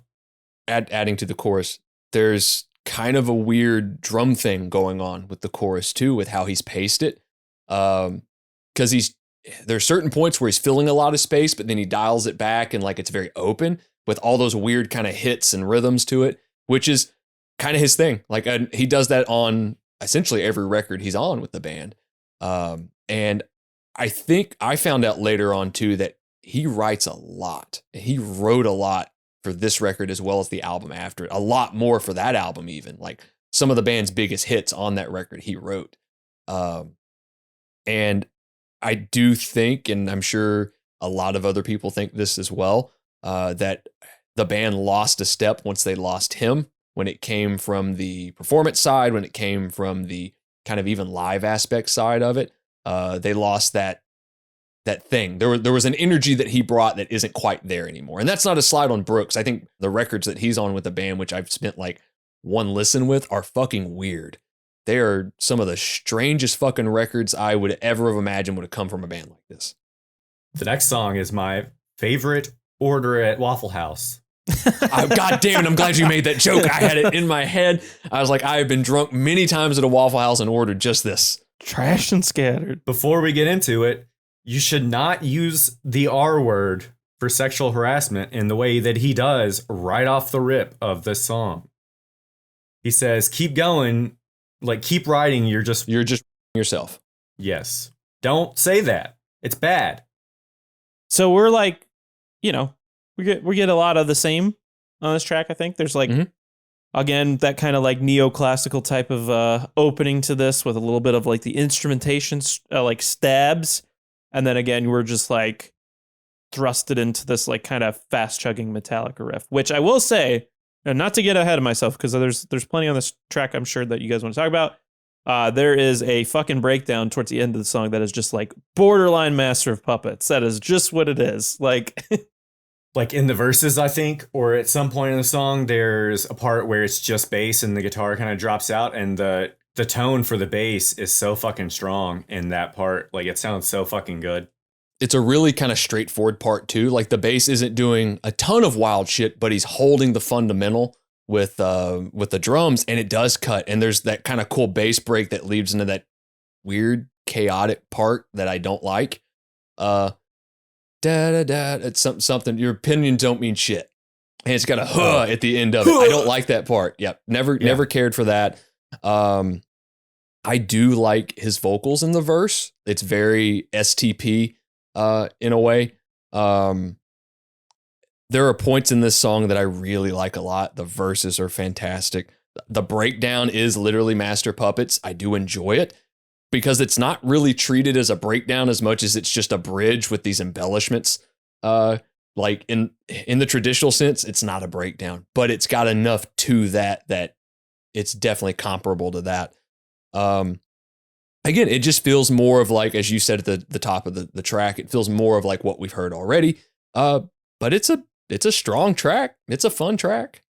They're like guitar leads at the end of the very end of the song, which shouldn't have been there. Like the end of the song shouldn't have been there. It should have been like 2 minutes earlier. But at the very end of the song, they're really hard guitar leads, but the singer is singing so fucking loud over them, and it's just like, what? Why are you like burying all this shit on top of each other? Is this the song with like the November Rain solo, or is that further down the record? One next. I think they wanted every song to be November Rain, if I'm being kind of honest. They can't all be November Rain, guys.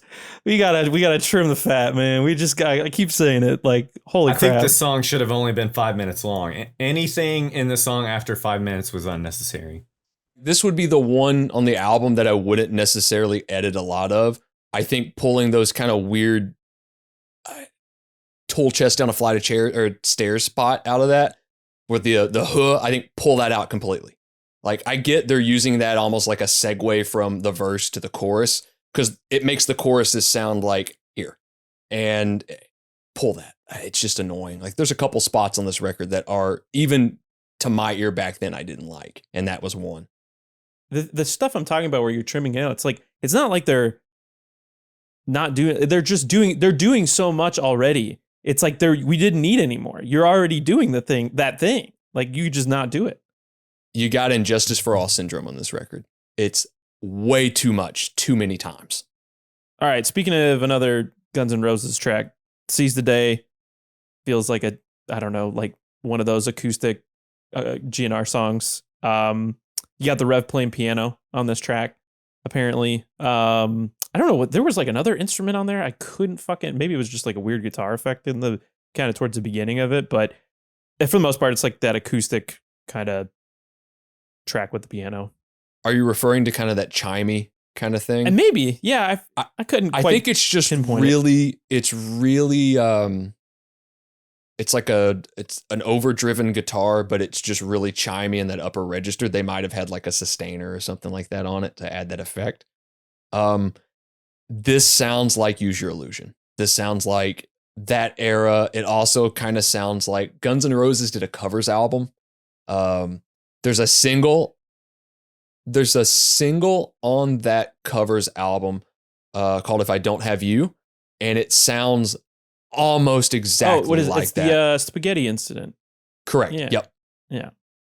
And also, I mean, the thing that definitely stuck out to me as far as, it has the vibe of a GNR song. The solo itself was the one that I was like, oh, that just sounds like straight up like Slash played it. Like, that just sounds like a Slash solo for sure. It's a straightforward, quick track. It is a little long. I'll agree that this one's a little long.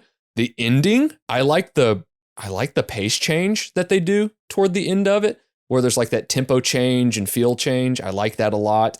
I don't like the lyrics at all on this track because it is that kind of trope. I didn't even know there was a video for this till like 2 years after. Yeah, that's right. Yeah. Yep. I really didn't know there was a video for it. And then I saw it and I went, yep, that fits the era of this thing coming out. Like purple fingerless gloves and fedoras and melting into a casket kind of thing. I fucking hate that. That made me so goddamn mad. You wanted to commit felonies. I had been up since like 2 that morning and I saw that and I was like, I don't know how to respond to this because my brain can't let me respond correctly. And I was like, 2005 was weird, man, or something like that. It's like, I can't even. I am just droning on at this point. Matt, what did you think About the music video or the song? Any of it? The song. Yeah. I like this song. I agree with Dylan. The lyrics don't do anything for me, but I enjoy listening to it. I like the placement of it in the album. I also really enjoy that, like, yes, a band put a ballad on their album. Like, definitely they listened to a lot of Guns N' Roses, Queensryche, maybe some Poison, Slaughter. They just had to throw a ballad in there. But the music video, oh man, the way it starts out and the way it ends, it's just a trip from the beginning to the end. It makes me think of the Helena video from My Chemical Romance. It kind of feels like, I mean, that's got much more pomp to it, but it looks the same. It's kind of the same. Like, it's in the rain. There's caskets. It's that time of like popular culture too, or like you can see a My Chemical Romance video at the same time you see a video from this band, as well as like you can walk into fucking Walmart and somebody's got a My Chemical Romance shirt on at that point. Like it was just a weird time during all this.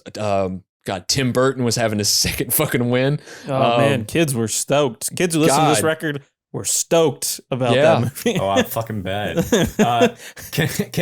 Can now that you've brought up the lyrics, Dylan, can I ask you, are there songs on this album that you really enjoy the lyrics?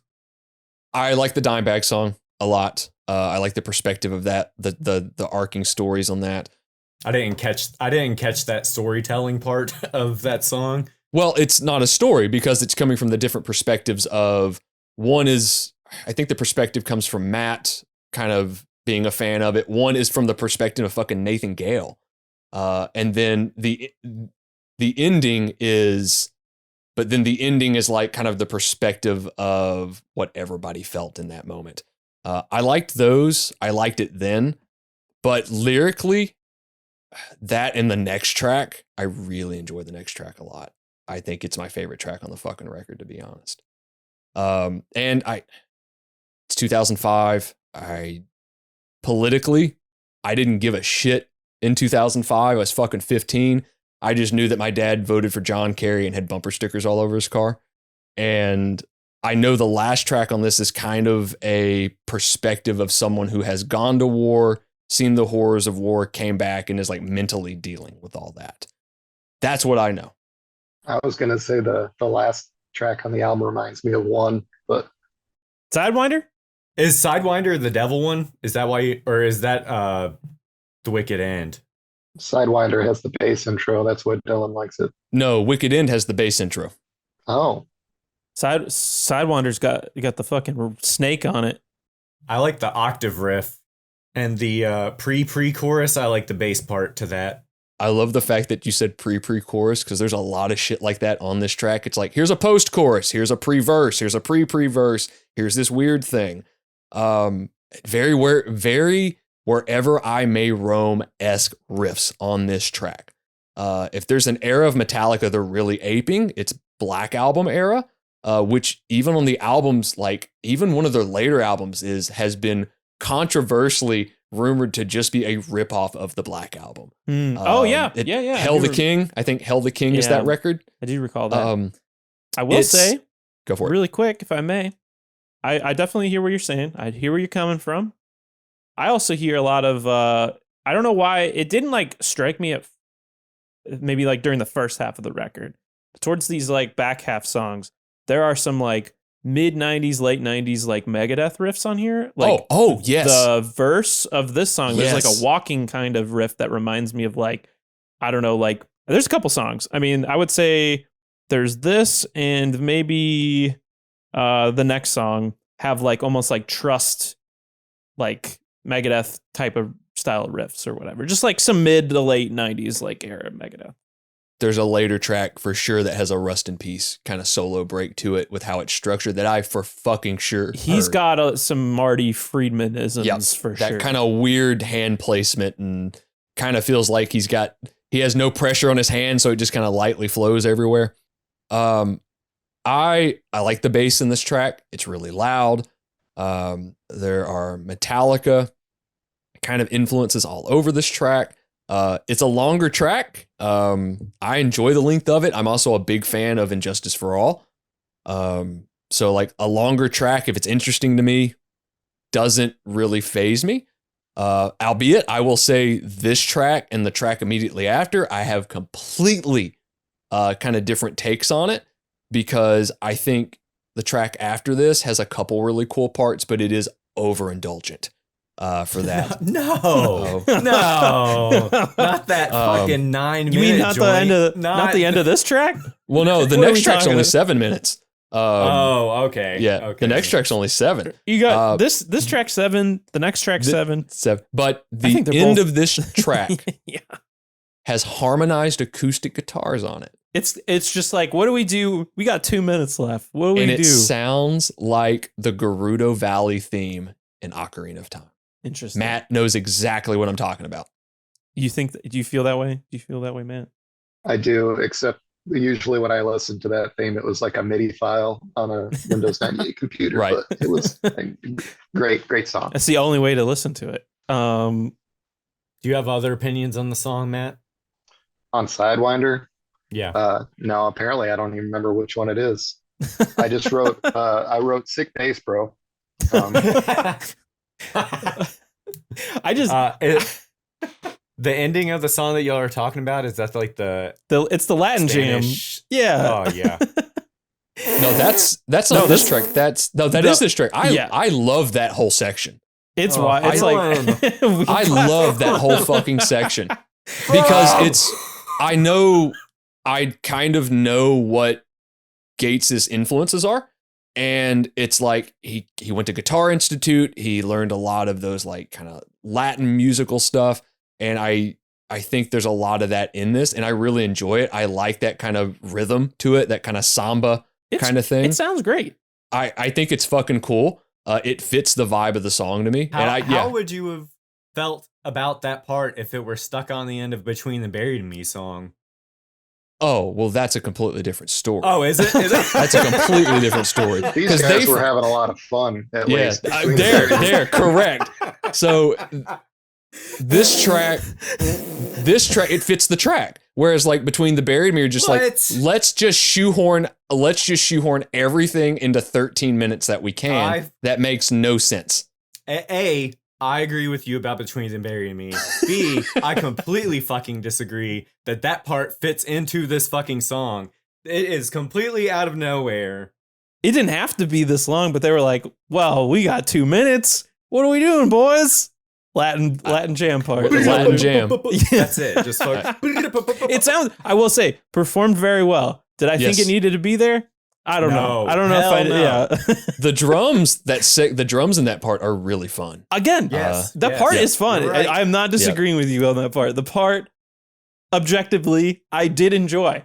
Did it fit? I don't think so. No, But hell to the no. The Wicked End, My favorite track on the record. Danny Elfman. All over it. The Edward Scissorhands kind of bridge. I think I actually put Eddie Scissorfist on here in my notes.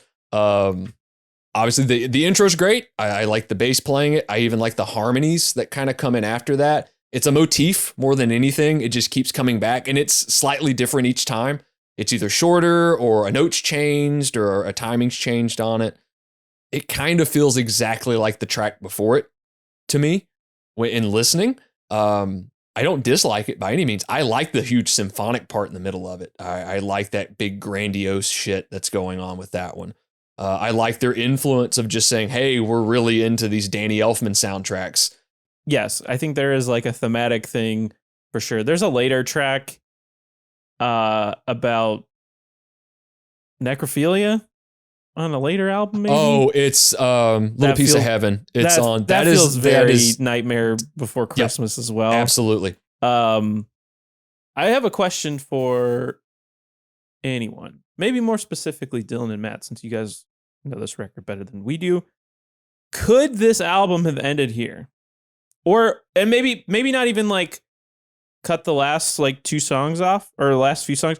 Maybe they sequence. I feel like the album could have like ended with this track. Yeah, you end with that Danny Elfman bit. That would have been a great ending. I don't know why That they would have didn't been do What that. I was gonna say. That's my only thing about this song. Starts off great, 7 minutes. I like it.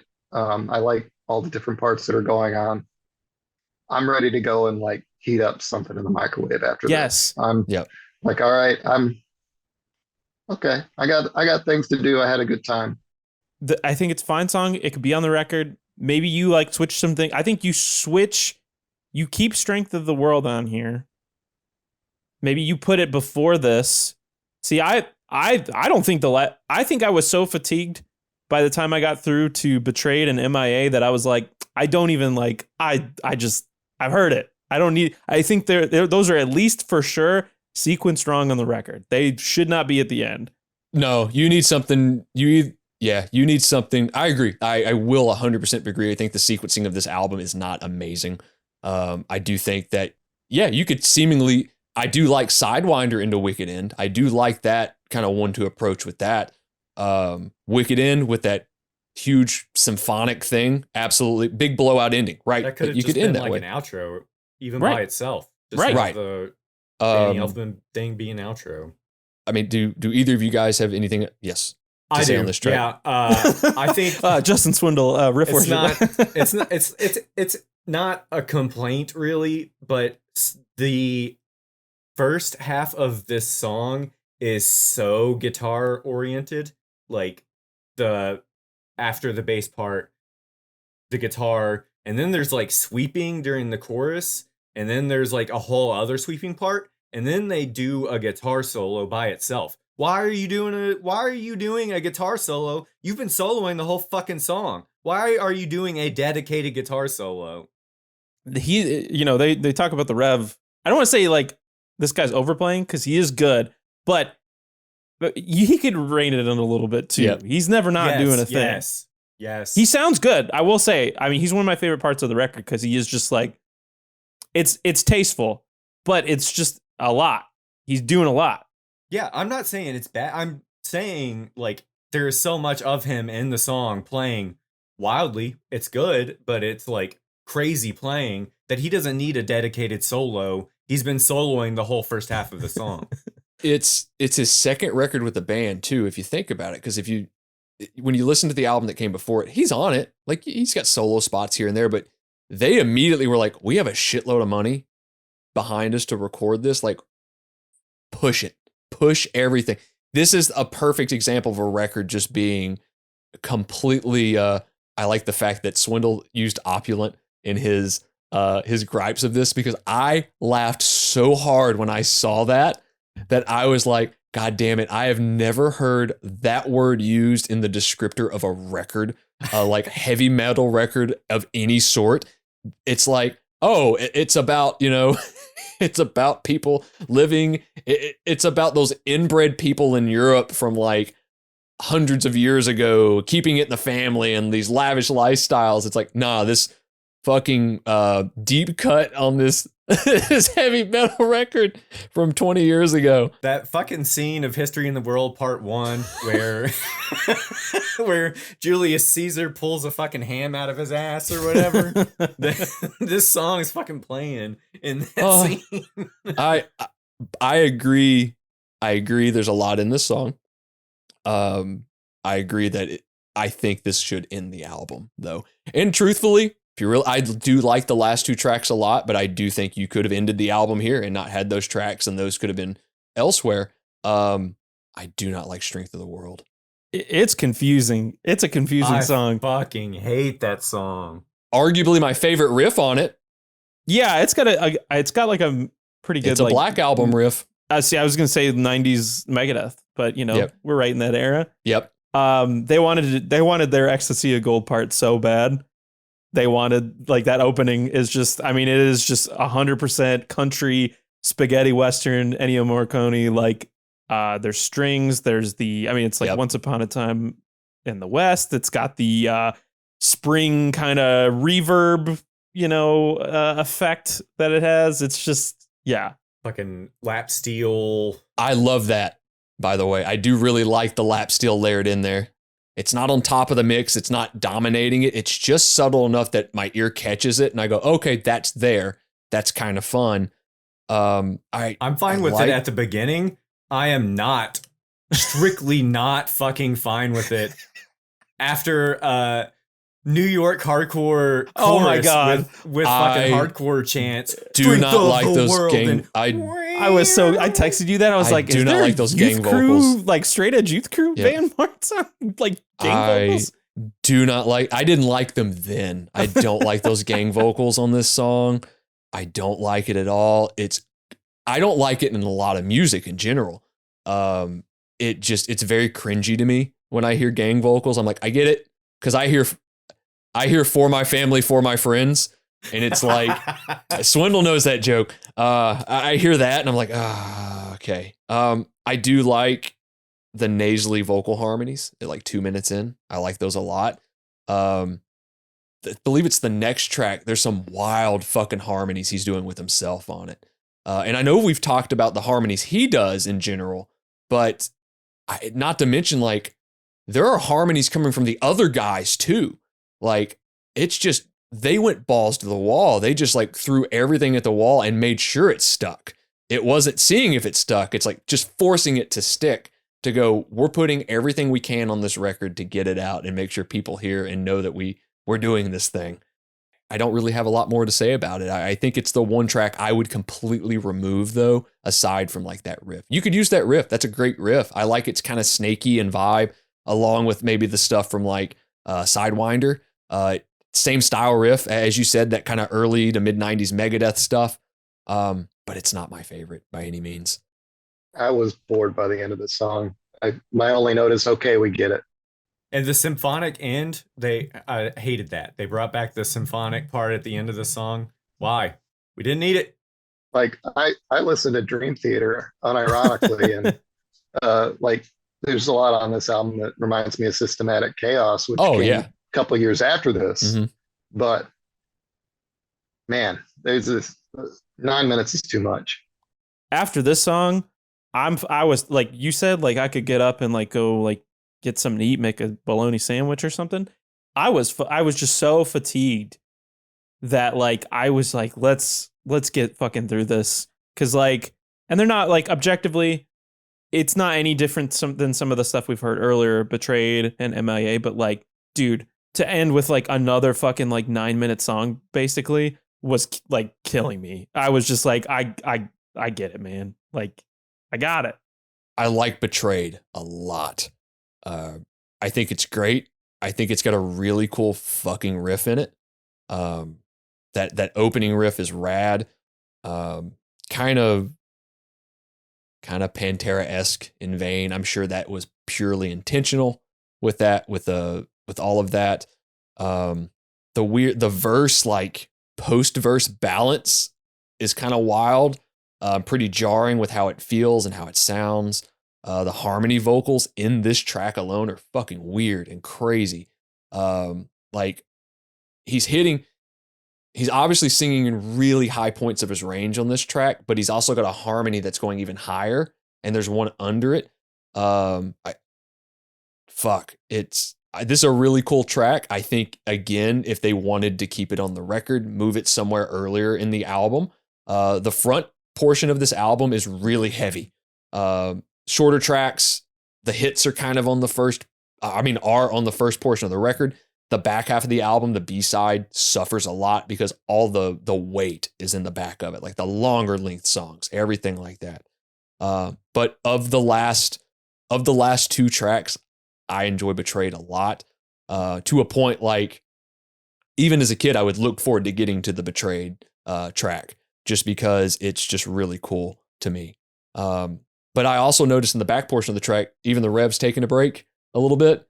He's like, all right, like you're getting 4 on the floor and a couple fills. Like I'm done. My hand hurts a lot. There's one riff in the last song that I like. M.I.A. It's like a breakdown kind of riff with some embellishments. I like the harmonized clean guitars at the beginning too. I like that aspect of that. I like the Rust in Peace part in this one. 3.5 minutes in, it is pure Rust in Peace, like soloing and how everything's placed. Really, I mean, these guys are definitely wearing their influences on their sleeves, every single one of them. Yeah, I don't know. Again, I didn't really connect with it, but some people did, right? Album was successful. The label didn't view it at first. The band didn't even view it at first. The album sold 30,000 copies right out the gate, debuted at like number 30 on the Billboard chart. The band still kind of saw that as a failure. Obviously, we mentioned that Backcountry comes out. The album went on to become their biggest seller. It is wild to think it took it 4 years to go platinum, though, because the shit was everywhere. The band was everywhere. speaking of everywhere, I mean, you look at like appearances in different pop culture. I mean, kind of mentioned a few of these things already. Beast and the Harlot, video games, Burnout Revenge, Guitar Hero 2, Burn It Down was in the soundtrack for Saw 3. Blinded in Chains was in Need for Speed Most Wanted. Backcountry was in a ton of video games. Madden 06, NHL 06, SXX on Tour, and of course, the classic Big Mama's House 2, baby. Do you think Brian Wilson liked it as much as Norbit? R.I.P. MTV Award, VMA, or Music Video Award, sorry, when that was still a pretty important thing in this era.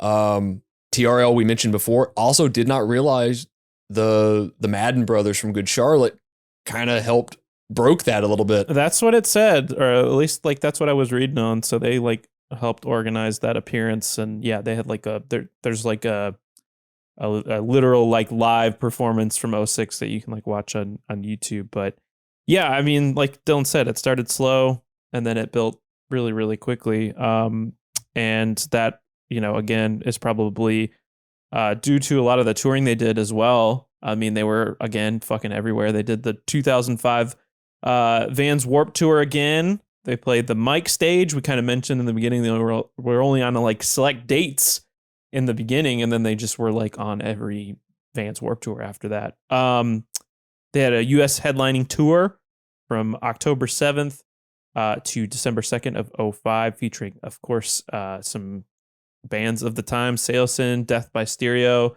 You had Bullets and Octane, and then Opiate for the Masses on select dates of this tour.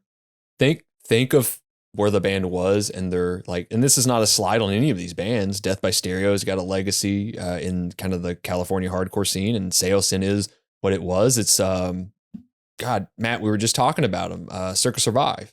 But Bullets and Octane, I remember the name, I remember the band. Don't know anything about it. Opiate for the Masses was like end of new metal, I think. Like, that's a weird fucking tour. And the label was like, well, here are these 4 bands we all have some sort of connection with. Let's put you out there with them. And then within like, I don't know, 7 months, they're the surprise band on the main stage of Ozfest. You know, thinking that it's like, okay, you're on the main stage, you're going to be, you know, in front of a huge audience. They kind of mentioned like this was like weird, and it seemed to like not go as well as they had hoped.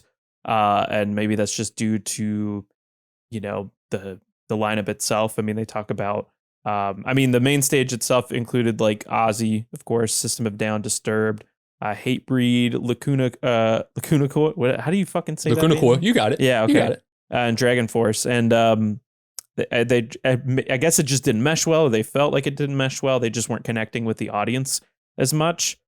They kind of attributed maybe the weird response or their vibe of the weird response that they're playing this like speed metal stuff with these bands that are kind of prone to play more like staccato style. Yeah, right. Like it is funny to think too that like they're on the same stage with Dragon Force, because a record that came out from that band that did really well, like really close in comparison to this record. This record might even be a little bit weirder than that Dragon Force record. But like, but I feel like when you're playing in between, I'm saying like Dragon Force is a very fast metal, speed metal band, right? But Avenged Sevenfold was saying that they didn't do as great because they were fast, but there was Dragon Force also. But playing before these kind of two like really big bands, like you're playing before Disturbed, that's got massive hits. You're playing before System of a Down, which was arguably at their biggest during this period. You had the Hypnotize and Mesmerize albums that were around the same time. And you know, maybe they did fine. Maybe it was more, they're in their heads. They're kind of ready to play things that are different. This band's kind of prone to move forward and play something different. They've never released an album that was the same. I don't necessarily agree with that statement I just said either, because I think a couple of their records, their mid-period records, are very similar. But they really kind of cemented this feeling of changing how they wrote and the songs that they wrote once they did the tour that Austin alluded to, which was Metallica's Escape from the Studio 06 tour.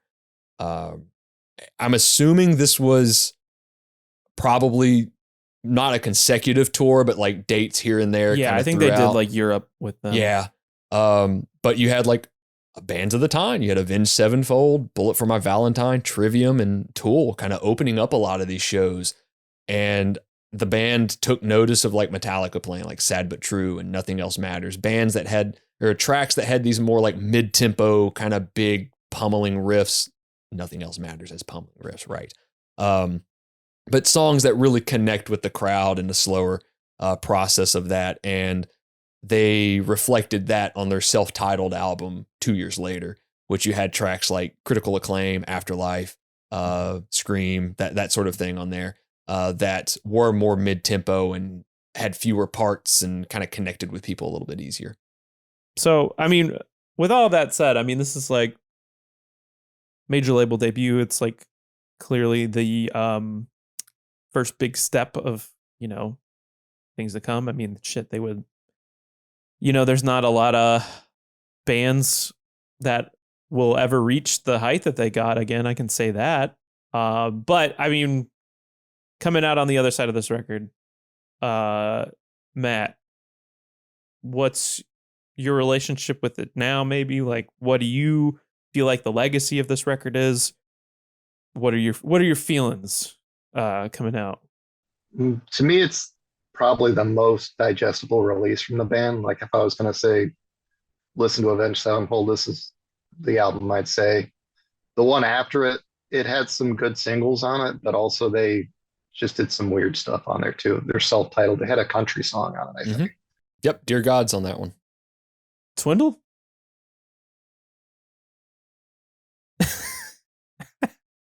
I said it in our group message, but Dylan, I'm so glad you got into weirder music than this, and I'm glad the weirder music is what stuck with you, because this album is weird, but not in a way that I would say is positive. It's so painfully normal to me. It's just, if someone was like,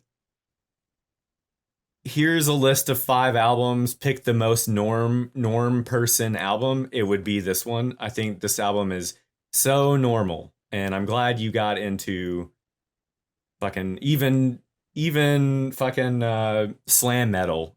I would rather cover slam metal. Don't say that. No. I don't think I'd ever pick a slam. Anyway. No, we won't. There's not a slam record I'd pick. That's just kind of like, that's like junk food for me. It doesn't connect with me. Personally, I understand the, I think it's valid to say that this is clearly a gateway band and record for a lot of people. Like I will never argue that. But for me personally, yeah, I think I don't know if it's just the songwriting, the aesthetic of it, the whole thing, the whole package, it just doesn't do it for me personally. This record is too long. God, is it too long? But yeah, maybe like you shift a few things around, you take some stuff off, you really just trim some of these songs down. But yeah, I guess if anything, like I understand where you're coming from, and I'm also glad that it allowed you to get into other stuff. To me, it's a very exploratory gateway record because it allowed me to go, you can make music that is this kind of grandiose and spectrum, but you can do it in so many different ways. You know, I had Leviathan. I saw that. But I think that album did what this one did much better, which was you can do all of those great kind of dense structured songs with time signature changes and all these different ornate things with 4 instruments, right? Like Leviathan's got little to no like crazy production value on it. It's got a great production, but it's just very straightforward. And I think the history of this record is always going to be, it was a record of the time. It took a band to the stratosphere, to levels that no other band, like you said, will ever experience again. But it's dated. I think, this band is kind of one of the most divisive bands in metal music. I think you either love them or you hate them, or you're someone like me that like puts on the records every few years and is like, okay, I see why I still enjoy some of this stuff and the material in it.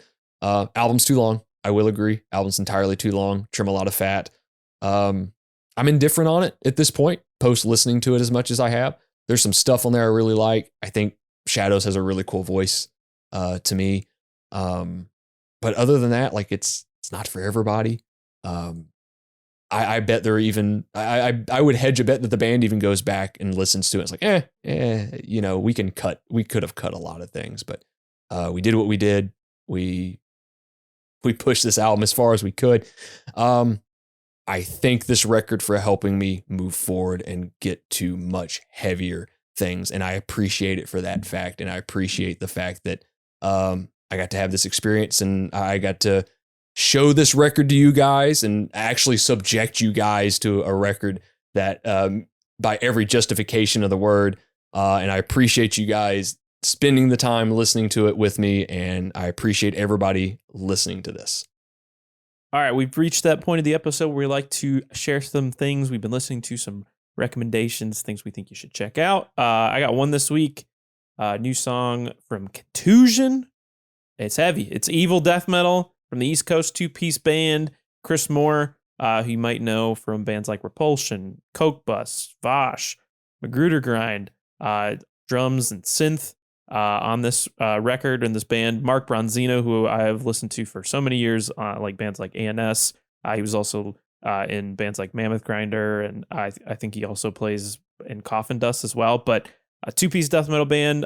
They are about to release their debut record, Insatiable Lust for Death. That's going to be out on their new label, Profound Lore, July 25th of this year.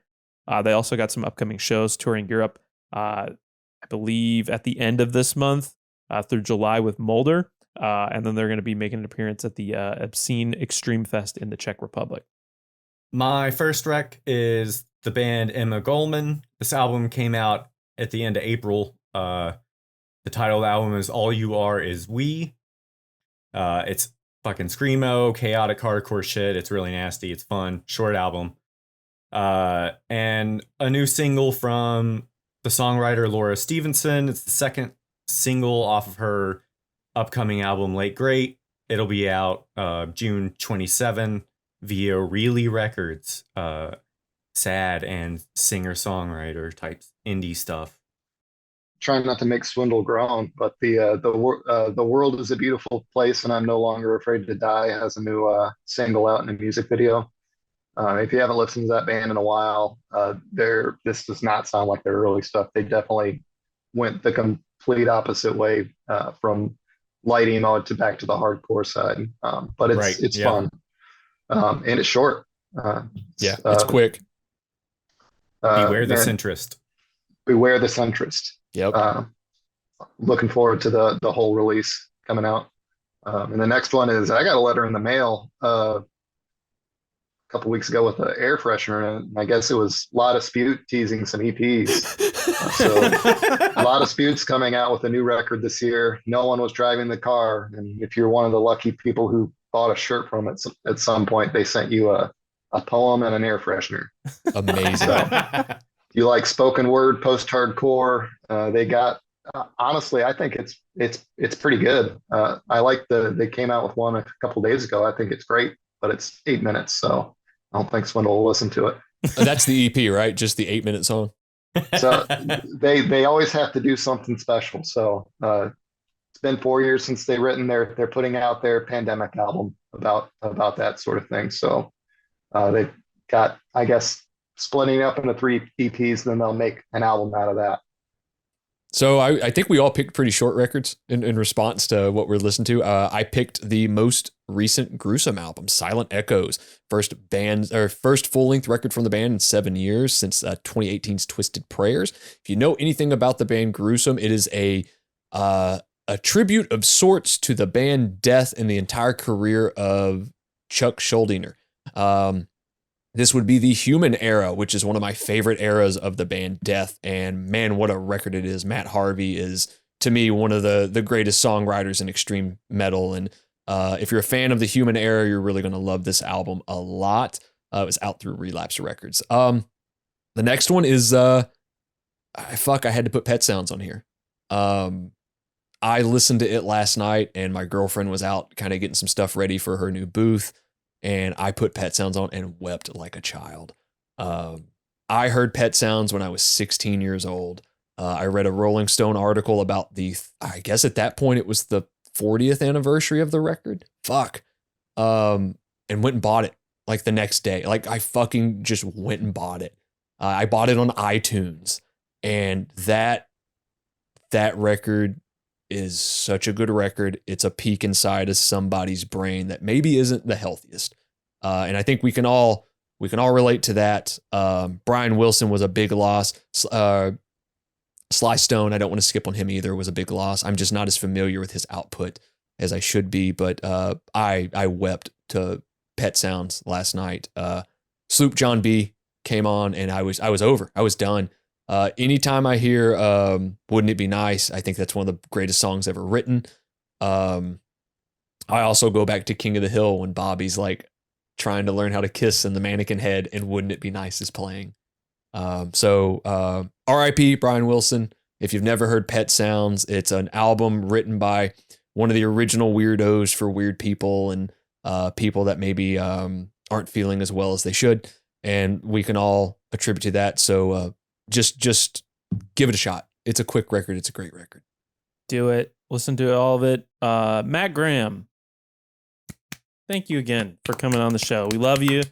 We've talked about you a lot on this show, so it's glad to finally have you on. Would love to have you back. And I don't know, what else? What else is going on? Eat them cheeseburgers. We got playlists below. Riffs on repeat, Spotify, Hits from the Crypt on Apple Music. Yep.